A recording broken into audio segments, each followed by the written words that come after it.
Bismillahirrahmanirrahim. Alhamdulillahirabbil alamin wassalatu wassalamu ala asyrafil anbiya'i wal mursalin sayyidina wa maulana Muhammad wa ala alihi wa sahbihi ajma'in. Subhanaka la ilma lana illa ma 'allamtana innaka antal alimul hakim. Rabbi shrah li sadri wa yassir li amri wa hlul 'uqdatam min lisani yafqahu qawli. Rabbana shrah lana sudurana wa yassir lana umurana wahlul 'uqdatam min alsinatina yafqahu aqwalana. Allahumma rabbana yassir lana wa la tu'assir 'alaina ya karim. Allahumma salli ala sayyidina Muhammadin an-nur al-mudhhib lisyani bi nurihi wa ala alihi fi kulli lamhatin wa nafasin 'adada ma wasi'ahu 'ilmullahi thumma amma ba'd. Assalamualaikum warahmatullahi taala wabarakatuh. Alhamdulillah, syukur kita kehadrat Allah Subhanahu wa taala atas limpah kurnia izin daripada Allah Subhanahu wa taala. Allah berikan kepada kita ruang, kesempatan, kesihatan, kekuatan untuk sama-sama kita hadir ke dalam rumah Allah Subhanahu wa taala bagi kita mengenal Allah Subhanahu wa taala berdasarkan kepada kitab Syarah Matan Ummul Barahin. Dan insya-Allah tuan-tuan, kita menyambung pengajian kita pada pengajian yang lalu dan kita telah sampai pada halaman ke-23 rasanya kan? Keterangan, tak masuk lagi keterangan. Baik, keterangan. Ya? Betul. Keterangan. Dalam perbahasan ilmu tauhid, para ulama usuluddin membahagikan hukum kepada 3 bahagian. Hukum tersebut adalah hukum syarak, hukum akal dan hukum adat. Antara tujuan mereka menyebutkan ketiga-tiga hukum tersebut adalah untuk membezakan hukum adat, hukum syarak dan hukum akal. Ini kita dah bahas, dah selesai dah tuan-tuan pengajian yang lalu tentang hukum syarak, hukum adat dan hukum akal. Namun kata penulis, skop perbahasan ilmu tauhid lebih menjurus kepada hukum akal dan tidak menekankan berkaitan perbahasan hukum syarak dan hukum adat. Jadi dalam ilmu tauhid ini kita tak bahas tentang hukum syarak dan kita tidak bahas berkenaan dengan hukum adat kerana hukum syarak itu biasanya dibahas dalam perbahasan fiqh. Kita nak tahu sama ada perbuatan itu wajib atau haram atau makruh atau sunat atau harus kalau mengikut hukum taklifinya, ataupun adakah ibadah yang kita laksanakan itu sah ataupun fasid ataupun memenuhi syarat ataupun tidak. Jadi ini perbahasan berkenaan dengan hukum fiqh. Jadi bila kita sebut wajib dalam ilmu akidah, maka dia bukan wajib dalam ilmu fiqh. Ini kena faham kerana sebahagian daripada kita kadang-kadang confuse bila dia baca wajib. Apalah mana wajib ni, wajib fiqh dengan wajib di sini. Wajib fiqh itu namanya wajib syarak. Wajib dalam perbahasan ilmu akidah ini wajib pada akal. Dia adalah hukum akal.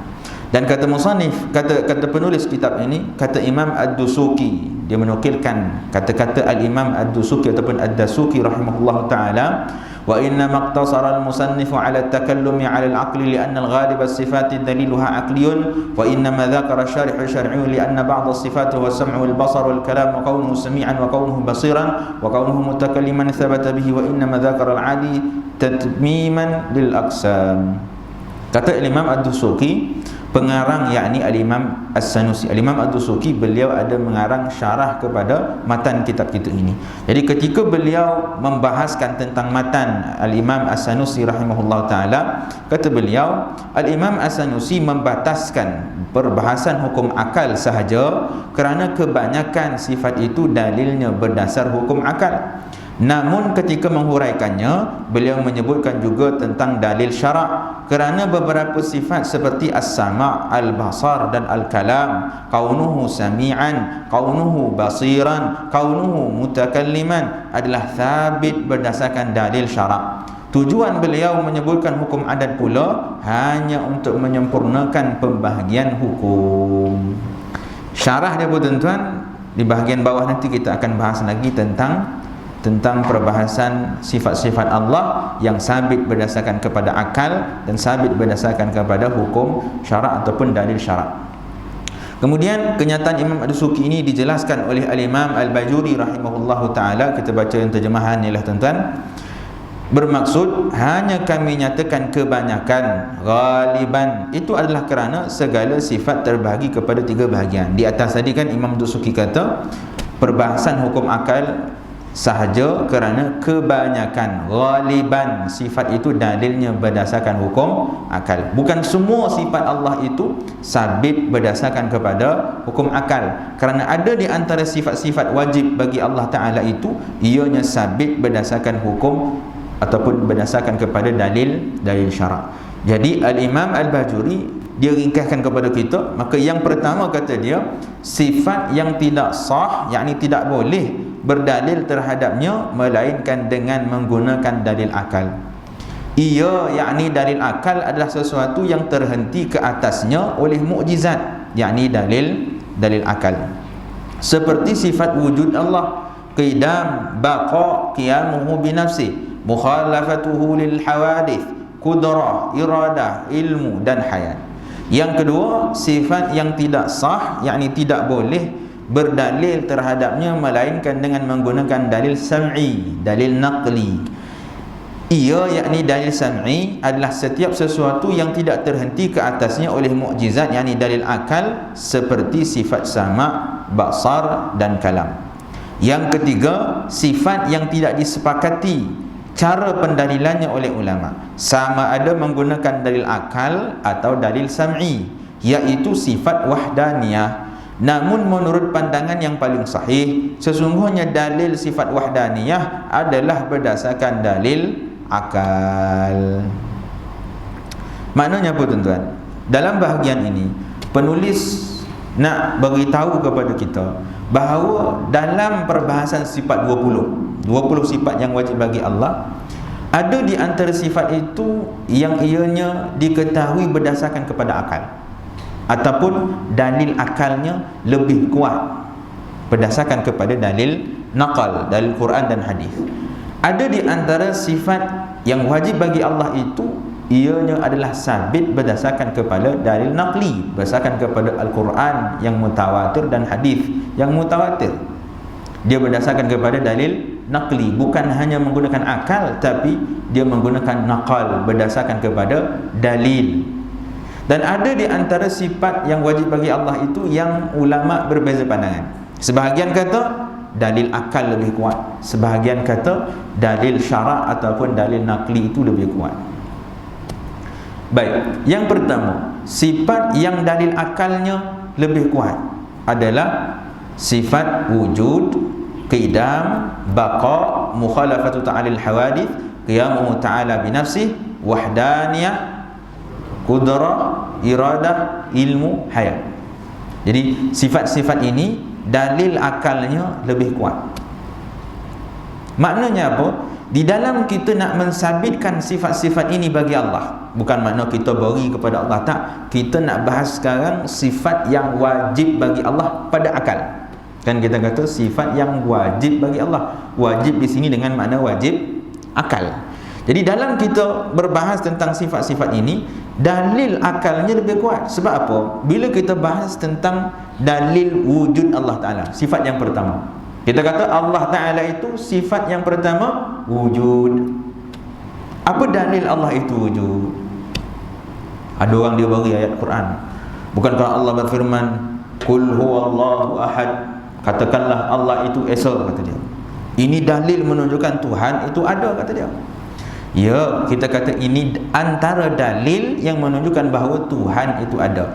Tapi dalil ini tidak mencukupi untuk menjadikan seseorang itu benar-benar yakin bahawa Tuhan itu ada. Kerana apa? Kerana dia Quran pun dia belum percaya. Orang yang baru nak belajar tentang mengenal Allah Ta'ala, ataupun orang yang baru nak belajar tentang Islam, dia belum yakin lagi tentang Al-Quran. Al-Quran pun dia masih confused, Tuhan pun dia masih confused. Betul ke Tuhan ni ada, betul ke Tuhan ni tak ada? Kita pula bagi kepada dia ayat Quran, agak-agak dia terima tak? Dia susah nak terima. Dia kata Tuhan pun saya belum percaya ada ke belum. Saya tak percaya Tuhan ni betul-betul ada ke ataupun tidak. Macam mana saya nak percaya Quran yang awak bagi kepada saya? Jadi kerana itu di sisi ulama akidah, dalil berkenaan dengan sifat wujud Allah Ta'ala itu dalil akalnya lebih kuat. Dalil akalnya lebih kuat. Seumpama yang kita bagi contoh pada pengajian yang lalu tuan-tuan, bagaimana Nabi Ibrahim alaihissalam berbahas tentang alam, melihat kepada alam cakrawala dan mencari bukti dalil kewujudan Tuhan. Mula tengok bintang, bintang hilang, tengok bulan, bulan tenggelam, tengok matahari, matahari tenggelam. Jadi ini adalah penggunaan akal di dalam mencari bukti kewujudan Tuhan, dan ini diiktiraf oleh Al-Quran. Begitu juga Nabi Ibrahim, seperti mana juga kita telah bahas pada pengajian yang lalu, Nabi Ibrahim minta kepada Allah untuk tunjukkan kepada Nabi Ibrahim bagaimana Allah menghidupkan sesuatu yang telah mati. Dan Allah bagi tahu bahawa Allah akan menghidupkan sesuatu yang telah mati. Kita semua akan mati dan kita akan dibangkitkan oleh Allah Subhanahu wa ta'ala. Nabi Ibrahim alaihissalam minta kepada Allah supaya Allah tunjuk macam mana yang hidup boleh, yang mati boleh hidup kembali. Kerana daripada sudut adatnya, manusia tidak boleh melihat bahawa sesuatu yang telah mati itu dia boleh hidup kembali. Yang mati akan kekal mati di sisi kita. Tetapi akal mengatakan tak, kalau Allah nak menghidupkan seseorang, Allah boleh hidupkan dia. Seumpama Allah menghidupkan kita semua nanti setelah mana kita meninggal dunia, untuk Allah hisab kita di hari akhirat nanti.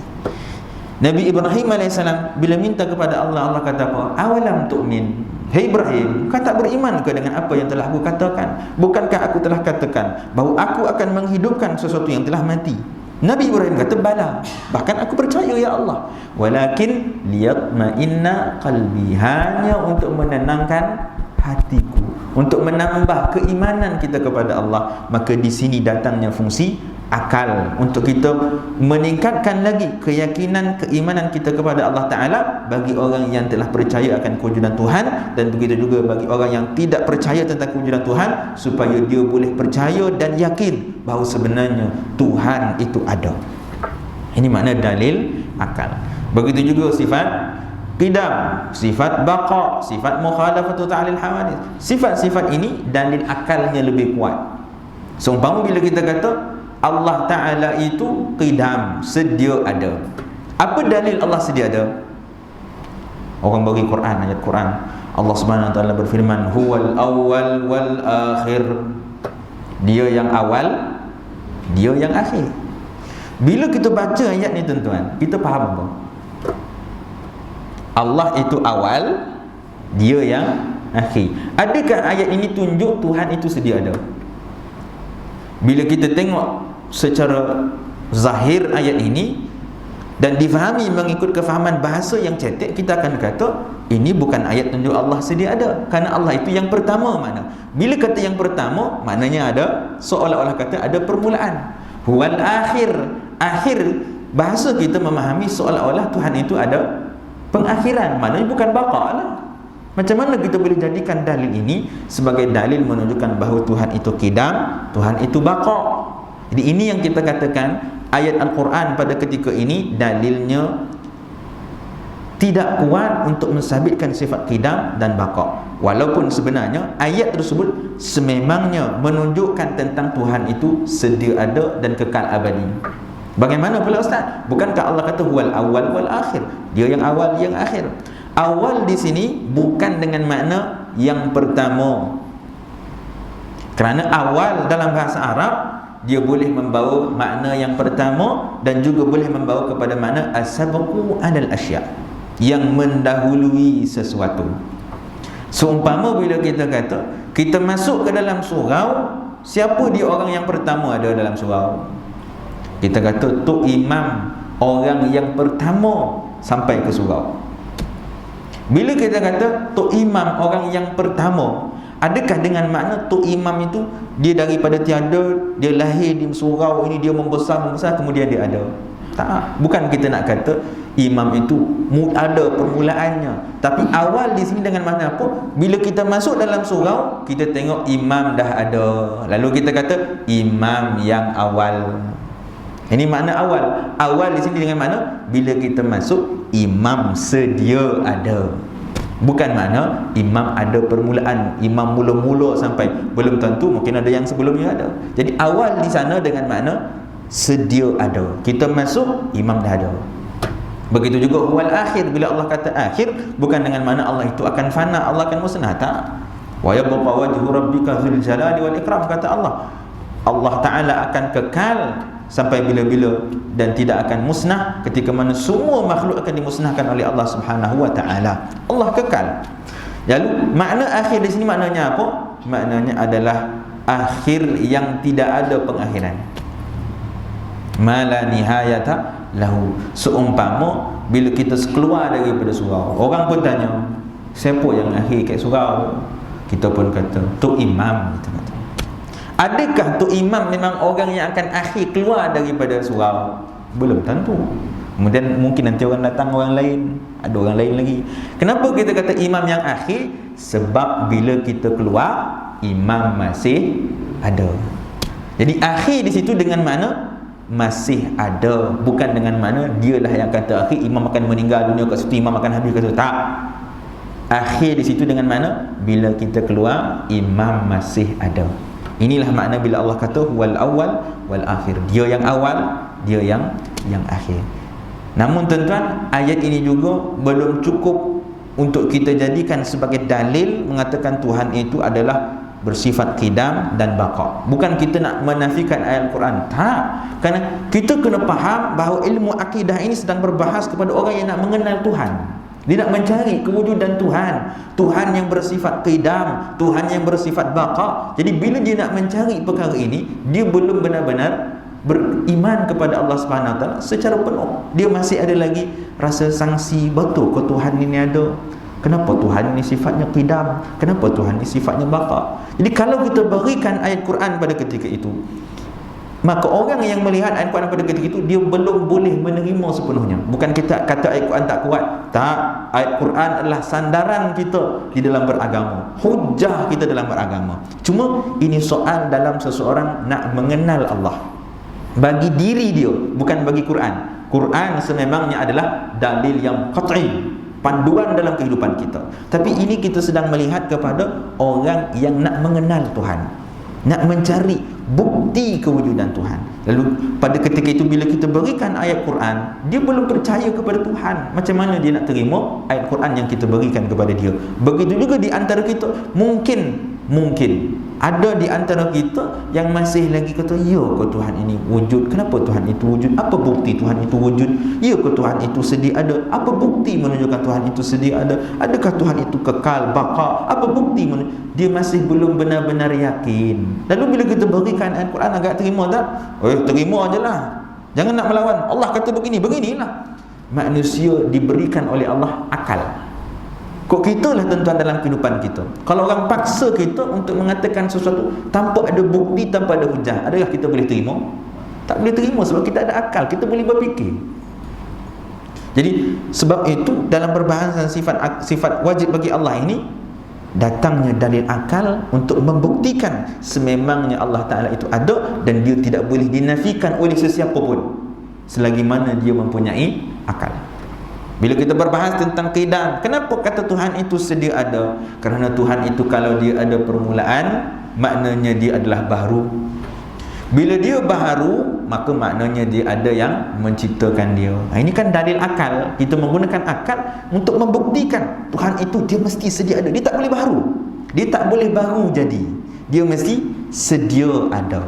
Kerana kalau dia baru jadi, dia bukan Tuhan lah. Maknanya ada yang lain yang menciptakan dia. Kalau ada yang lain yang menciptakan dia, maknanya dia makhluk. Samalah macam kita yang diciptakan. Jadi Tuhan dia tak boleh diciptakan. Kerana ini benda yang tidak boleh diterima oleh akal. Nanti kita akan bahas dalam bab sifat qidam. Begitu juga sifat baqa. Kalau Tuhan itu fana, Tuhan itu binasa, maka macam mana dia nak menjadi Tuhan? Siapa yang akan mentadbir kalau Tuhan itu binasa? Begitu juga sifat mukhalafatu ta'alil hawadith, qiyamuhu ta'ala binafsi. Semua sifat-sifat ini dalil akalnya lebih kuat, seperti yang akan kita lihat dalam perbahasan sifat-sifat itu nanti. Itu yang pertama. Yang kedua tuan-tuan, sifat yang tidak sah ataupun kita kata tidak boleh berdalil terhadapnya melainkan menggunakan dalil sam'i, ataupun lebih tepatnya tuan-tuan, dalil naklinya lebih kuat. Ayat Quran pada beberapa sifat yang lain ini dia lebih kuat berbanding daripada akal. iaitu sifat sama, basar dan kalam. 3 sifat ini dalil naqli, dalil Qurannya lebih kuat, dalil akalnya lemah. Sebab apa? Sebab bila kita berbahas tentang Allah Subhanahu wa taala itu sifatnya sifat mendengar, Allah itu ada sifat melihat, sifat basar, ada sifat berkata-kata. Okey. Apa dalil kita kata Allah Ta'ala itu mendengar, melihat dan berkata-kata? Maka pada ketika itu kita akan katakan, kalau Tuhan itu tidak mendengar, maknanya Tuhan itu pekak. Kalau Tuhan itu tidak melihat, maknanya Tuhan itu buta. Kalau Tuhan itu tidak berkata-kata, maknanya Tuhan bisu. Ini dalil akal. Tapi dalil ini tak kuat. Sebab Tuhan dia tak serupa dengan makhluk. Kita tak boleh nak kiaskan Tuhan itu dengan makhluk. Jadi boleh sahaja kita kata kalau Tuhan nak menjadi Tuhan itu sifat dirinya tidak ada mendengar, tidak melihat, tidak berkata-kata. Benda itu masih boleh dipersoalkan. Kerana itu dalil akal tak kuat. Berbeza dengan sifat-sifat yang lain tadi. Sifat-sifat wujud, sifat qidam, baqa tu tak boleh nak dipertikaikan. Golongan falasifah, ahli-ahli falsafah, golongan Mu'tazilah yang banyak menggunakan akal pun mereka tak boleh pertikaikan apa yang kita katakan tadi selagi mana mereka menggunakan akal mereka dengan sebaiknya. Itu difahami oleh akal oleh semua orang yang berakal. Tapi dalam bab Allah mendengar, melihat dan berkata-kata ini, dia tak berapa kuat. Lalu pada ketika itu dalil naqli adalah lebih kuat. Kenapa kita kata Allah Ta'ala itu mendengar? Kerana Allah sendiri bagi tahu innahu huwas sami'ul basir. Sesungguhnya dia mendengar dan melihat. Bila mana Allah sendiri yang bagi tahu dia mendengar dan melihat, lalu kita kata Allah itu antara sifat wajib baginya adalah sama, basar, mendengar dan melihat. Kalam bagaimana? Berkata-kata. Macam mana kita boleh kata Tuhan itu sifatnya berkata-kata? Sebab Tuhan sendiri bagi tahu dalam Al-Quran. Kata Allah Subhanahu wa taala, "Wa kallamallahu Musa taklima." Allah berbicara dengan Nabi Musa dengan perbicaraan yang sebenar. Jadi bila mana Allah sendiri bagi tahu Allah berbicara, maknanya Tuhan ada sifat kalam. Jadi sifat ini kita ketahui berdasarkan kepada ayat Al-Quran. Tanpa ayat Al-Quran tadi kita susah nak fikir. Nak kita katakan Tuhan itu mendengar, melihat, berkata-kata ini susah. Dia sangat jauh untuk kita fikirkan tentang Tuhan, sehingga bila Tuhan sendiri bagi tahu dia mendengar, melihat dan berkata-kata, lalu pada ketika itu kita katakan Tuhan itu ada sifat sama, basar dan kalam. Boleh faham setakat tu tuan-tuan? Dan mengurut koning lah sudah. Bolehlah tu tuan-tuan ya. Ini sebenarnya perbahasan yang agak dalam, tapi kok dapat faham kira anda lah tuan-tuan. Kan? Sebenarnya nak kata dalam pun taklah begitu dalam kalau kita betul-betul faham. Dia bila jadi payah ni sebab kadang-kadang first time dong. Belajar apa pun tuan-tuan, tanyalah cikgu-cikgu yang ada dalam ni. Subjek apa pun tak ada seorang budak yang dia boleh faham tauhid. Mesti dia kena ulang. Kalau dia tauhid faham tu makna apa? Kemungkinan besar dia dah belajar kat sekolah sebelum ini ataupun kat rumah mak dia dah bagi tahu. Kerana manusia ini lumrahnya dia perlu belajar, melainkan ada beberapa orang yang sangat ganjil. 1, 2 tak ramai, 1000 satu orang ada yang memang otaknya genius. Cakap sekali dapat macam Imam Syafi'i. Itu lain cerita lah tuan-tuan. Itu benda yang luar biasa, an-nadir la hukmalah. Benda yang ganjil ni kita tak boleh ambil hukum. Kita melihat kebiasaan manusia, dia kena belajar, dia kena ngulang, dia kena tengok, dia kena perhati, baru dia dapat. Jadi apapun ilmu sebenarnya dia tak susah kalau kita nak memahaminya. Sebab itu ada riwayat mengatakan an-nasu a'da'un lima jahilu. Manusia itu adalah musuh bagi apa yang dia tidak ketahui. Benda yang kita tak tahu, kita anggap benda itu susah, benda itu payah. Sedangkan benda itu tak payah pun kalau kita belajar, kalau kita tengok, kalau kita mulang. Seumpama kita belajar dalam apa-apa subjek pun, kalau dengar kat kelas ya, anak-anak kita ambil SPM, dia belajar sekali dengar, lepas tu balik tak buka buku, tak mulang, agak-agak dapat tak dia faham. Takkan dapat tuan-tuan. Kena mulang, kena tengok balik, baca balik, barulah dapat, barulah faham. Bila dapat faham tu tuan-tuan, kefahaman itu adalah suatu nikmat yang sangat besar. Sebab itu seorang ulama di Morocco namanya Said Abdul Aziz bin Siddiq Al-Ghumari. Beliau ini antara yang disebutkan sebagai ulama mujtahid, yang mana dia tak perlu kepada mazhab. Dia boleh berijtihad terus kepada Al-Quran dan As-Sunnah. Nak mengatakan ketinggian ilmu beliau. Beliau ini tuan-tuan ketika kecilnya, dia cerita bila dia belajar ilmu bahasa Arab, ilmu akidah, dia rasa susah, payah. Bila payah, dia datang jumpa ayah dia. Ayahnya namanya As-Said Muhammad, yang juga wali besar tuan-tuan di Morocco, yang banyak karamah diceritakan daripada dia. Bila jumpa dengan ayahnya, dia kata, "Yah, esei bila baca ni payah betul nak faham. Cikgu tu ada 10 kali tak faham." Ini orang Arab tuan-tuan. Dan inilah tuan-tuan yang mungkin kita boleh ambil untuk anak-anak kita, kan? Kadang-kadang anak-anak kita, cucu-cucu kita, kan, dia datang, "Tu susahlah bahasa Arab ni, tak ndaklah belajar kat sekolah ni," kata dia. "Nak keluar dia, tak ndak dia sambung sekolah tu, payah," kata dia. Jadi As-Said Muhammad bila anak dia datang kepada dia mengadu bahawa apa yang dia belajar payah, Syekh Ahmad kata apa? Syekh Muhammad kata apa? Dia kata, "Wahai anak, kau belajar je, kau dengar je, tak apa, tak faham, dengar," kata ayahnya. Sebab apa? Kerana kata ayahnya, kefahaman itu Allah yang beri. Allah nak tengok usaha kita belajar, menuntut ilmu, dan kefahaman itu akan diberi oleh Allah Subhanahu wa ta'ala. Sebab itu Allah sebut wattaqullah wa yu'allimukumullah. Bertakwa kepada Allah, Allah akan ajar kepada anda. Allah sendiri ajar kepada kita bagaimana dengan memberikan kefahaman, ilham kepada kita untuk kita memahami sesuatu perkara. Sebab itu bila kita dapat faham satu benda tuan-tuan, dia adalah nikmat yang sangat besar, dan boleh pula kita cerita kepada orang lain, kita sampaikan ilmu kepada anak kita, kepada cucu kita, kepada ahli keluarga kita. Dan termasuklah kita dalam golongan yang kata Nabi SAW, "Idza mata ibnu Adam inqata 'amaluhu illa min thalas." Bila mati anak Adam itu, terputus segala amalannya melainkan 3. Antaranya apa tuan-tuan? Ilmu yang dimanfaatkan. Itu ilmu yang kita sampaikan kepada orang lain, orang lain ambil ilmu itu, dimanfaatkan, diajar pula kepada orang lain. Betapa banyak pahala yang akan mengalir kepada kita suatu hari nanti, insya-Allah. Baik.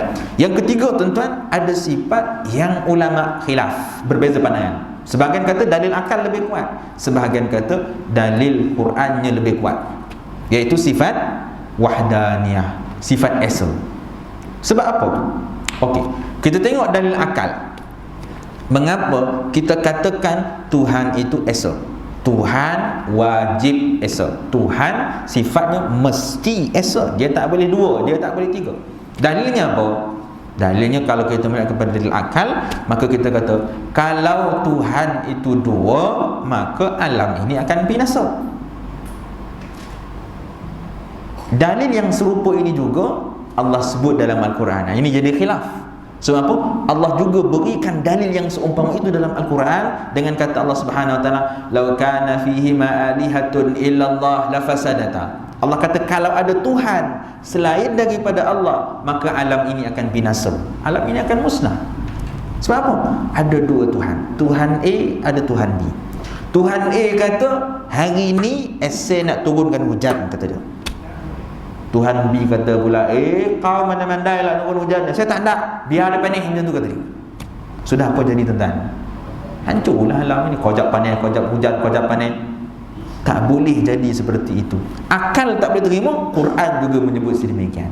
Kerana itu dia menjadi perbezaan pandangan dan kalangan ulama. Sebahagian kata dalil akal lebih kuat, sebahagian kata dalil nas Al-Quran itu lebih kuat. Boleh takat tu tuan-tuan? Okey, kemudian kata penulis, kita laju sikit tuan-tuan sebab lama benar muka surat ini tak pindah-pindah. Imam Al-Bajuri menguatkan lagi kenyataan Imam Dasuki di atas. Kita baca terjemahannya, bermaksud pengarang yakni Imam Sanusi hanya membataskan hukum akal sahaja, bukan kepada 2 saudara kepada hukum akal tersebut. Hukum akal pun ada saudara tuan-tuan, namanya hukum adat dan hukum syarak. Ini kita dah bincang sebelum ini. Kerana kata penulis yakni Al-Imam Al-Bajuri, hukum akal itu adalah yang diperlukan dalam ilmu ini berbanding hukum adat dan hukum syarak. Peringatan, golongan Mu'tazilah beriktikad bahawa segala hukum itu ditetapkan dengan berdasarkan akal. Mereka menjadikan akal sebagai pemutus bagi sesuatu hukum selagi tiada nas daripada syarak mengenainya. Mereka mengatakan sesungguhnya syarak itu datang sebagai penguat dan penyokong kepada akal. Namun mereka tidak menafikan hukum syarak secara total, kerana menafikan hukum syarak secara total itu adalah kufur. Mereka menjadikan tanggapan baik at-tahsin dan tanggapan buruk at-takbih sebagai asas i'tikad mereka.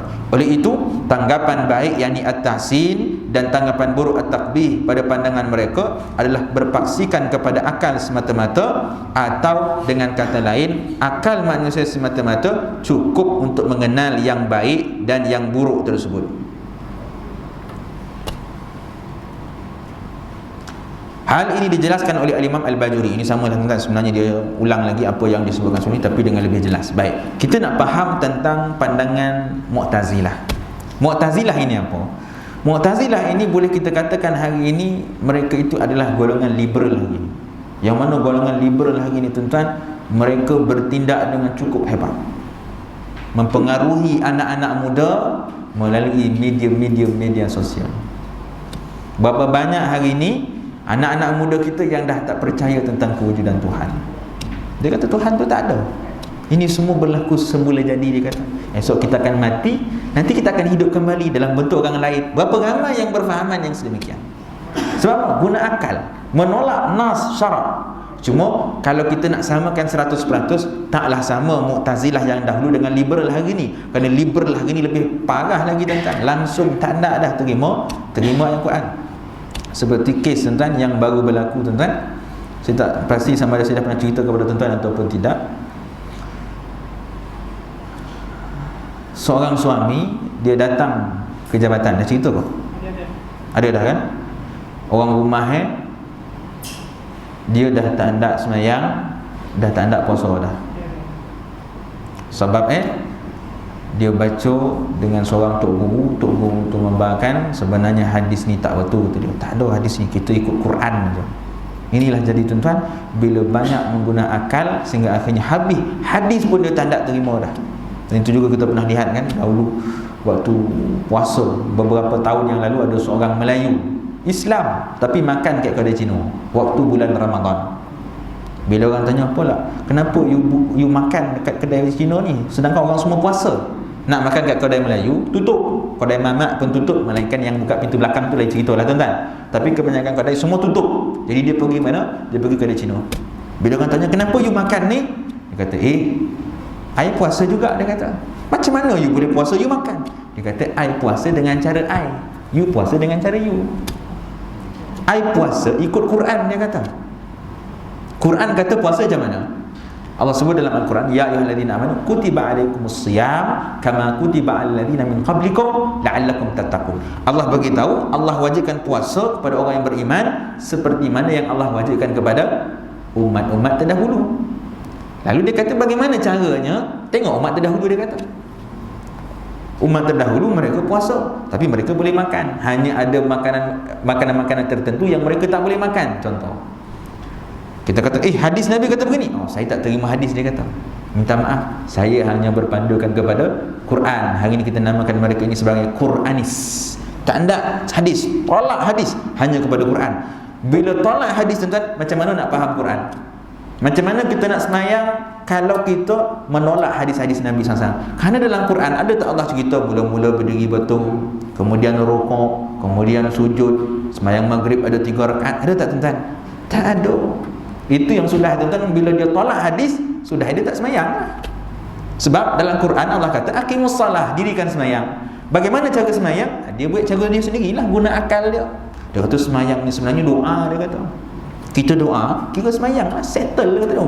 Senang hidup macam tu, tuan-tuan. Tak payah macam kita kena rukuk, kena sujud. Dia semayang doa, kira semayang lah. Inilah golongan-golongan yang melampau menggunakan akal sehingga menolak nas syarak. Mu'tazilah mereka seumpama dengan orang ini, tapi boleh kita katakan mereka ini lebih baik kerana di sisi kebanyakan ulama mereka ini tak jatuh kepada kufur. Mereka tak kafir, mereka hanya sesat. Kita pernah sebut pada awal pengajian dahulu bahawa ulama membezakan di antara kafir dan sesat. Bila keputusan muzakarah fatwa kata ajaran sekian-sekian difatwakan sebagai sesat, orang pun kata, dah sesat ni habislah. Macam mana kita nak semayang belakang dia? Dia kata. Seumpama, tuan-tuan, orang pernah tanya, Ustaz, saya pergi ke Iran, macam mana saya nak semayang, kata dia. Macam mana nak semayang ke Iran? Iran semayang tak? Semayang. Habis tu kalau kita semayang belakang imam Syiah yang kita sendiri fatwakan dia sesat, adakah semayang kita sah ataupun tidak? Jawapannya kena tengok Syiah itu bagaimana. Kerana Syiah ini sangat banyak. Ada Syiah yang melampau sehingga mengkeji para sahabat, mengkeji isteri-isteri Nabi SAW, bahkan menuduh mereka ini sebagai kafir. Maka orang yang seperti ini, Syiah yang seperti ini adalah Syiah yang berat. Mereka ini tidak boleh solat di belakang, kerana dia bukan lagi sesat, tapi bahkan dia jatuh kepada kufur, menolak Quran, mengubah ayat Quran. Ini melampau. Adapun Syiah yang tidak melampau sehingga tidak membawa kepada kekufuran, semayang di belakangnya adalah sah, selagi mana dia menjaga rukun dan syarat semayangnya. Semayangnya sah lah. Seumpama kita semayang di belakang orang yang bermazhab Maliki, Hanafi, Hanbali, semayang kat Mekah. Cara imam Mekah semayang dengan kita sama tak sebenarnya? Tak sama. Bahkan ada benda yang di sisi mereka sah, di sisi kita tidak sah. Contohnya membaca Bismillahirrahmanirrahim pada surah Al-Fatihah, walaupun ada sebahagian imam tu dia baca Bismillahirrahmanirrahim, ini tu okey lah. Tapi kalau yang tak baca langsung, di sisi mazhab kita tak sah. Tapi adakah sah kita semayang di belakang dia? Sah lah. Sebab apa? Kerana kita melihat kepada pandangan kita. Di sisi dia sebagai imam, semayangnya sah, maka semayangnya sah lah. Di sisi kita, walaupun kita melihat kepada imam tidak sah, tapi ketika itu kita melihat kepada diri kita. Kita tak lihat kepada imam, kerana imam mengikut pandangan mazhabnya. Asalkan di sisi mazhabnya sah, maka sahlah semayangnya. Kita ikutlah mazhab kita, bacalah bismillah. Jadi semayang kita pun jadi sah. Jangan kita semayang belakang imam yang bermazhab lain, kita pun ikut macam dia. Dia tak baca bismillah, kita pun tak baca bismillah. Maka pada kita semayang kita tidak sah. Kerana di sisi mazhab kita, baca bismillah itu adalah wajib. Baca bismillah itu adalah wajib. Jadi ini tentang keluasan ilmu fiqh. Baik. Jadi semayang di belakang orang yang sesat, maka dia tidak menjadikan semayang kita tidak sah, selagi mana dia menjaga rukun dan syarat semayang. Macam orang cerita hari ni lah tuan-tuan, kan viral kan, semayang belakang imam merokok tak sah. Tengok tuan-tuan video tu. Tak tengok lah tuan-tuan ni, anda betul lah agak baca Quran je lah kan. Tak tengok video tu lah. Video ada seorang ustaz, dia kata imam kalau nak dilantik mestilah tak merokok, kata dia. Sebab dia kata semayang belakang imam yang merokok ni tak sah. Betul ke tuan-tuan? Semayang belakang imam yang merokok tak sah. Cuba buka kitab fiqh.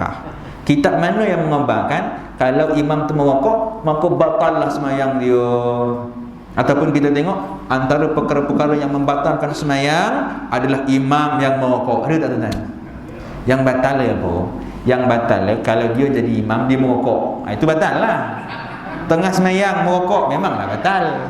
Tapi kalau kat luar dia merokok, tak adalah batal kan? Tak ada perkara yang membatalkan semayang itu merokok.